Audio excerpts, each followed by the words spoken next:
പ്രിയപ്പെട്ട സഹോദരി സഹോദരന്മാരെ, ഞങ്ങൾ നിങ്ങൾക്കായി ഒരു സദ്വാർത്തയുമായിട്ടാണ് വന്നിട്ടുള്ളത്.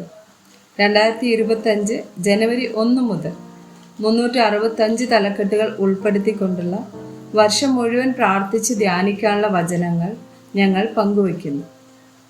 എല്ലാ ദിവസവും ഞങ്ങൾ ഒരു തലക്കെട്ടും അതുമായി ബന്ധപ്പെട്ട വചനങ്ങളും അയച്ചു തരുന്നതായിരിക്കും.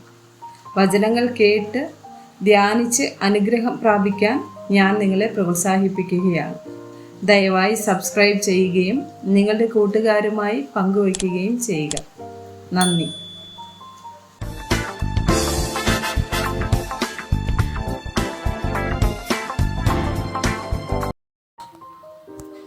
ദിവസം 243.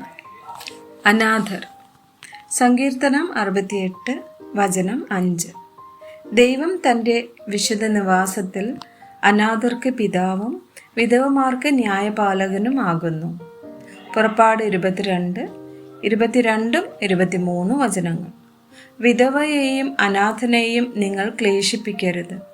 അവരെ വല്ല പ്രകാരത്തിലും ക്ലേശിപ്പിക്കുകയും അവർ എന്നോട് നിലവിളിക്കുകയും ചെയ്താൽ ഞാൻ അവരുടെ നിലവിളി കേൾക്കും.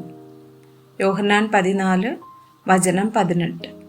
ഞാൻ നിങ്ങളെ അനാഥരായി വിടുകയില്ല, ഞാൻ നിങ്ങളുടെ അടുക്കൽ വരും.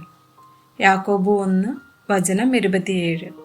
പിതാവായ ദൈവത്തിൻ്റെ മുമ്പാകെ ശുദ്ധവും നിർമ്മലവുമായുള്ള ഭക്തിയോ അനാഥരെയും വിധവമാരെയും അവരുടെ സങ്കടത്തിൽ ചെന്ന് കാണുന്നതും ലോകത്താലുള്ള കളങ്കം പറ്റാതെ വണ്ണം തന്നെ താൻ കാത്തുകൊള്ളുന്നതുമാകുന്നു.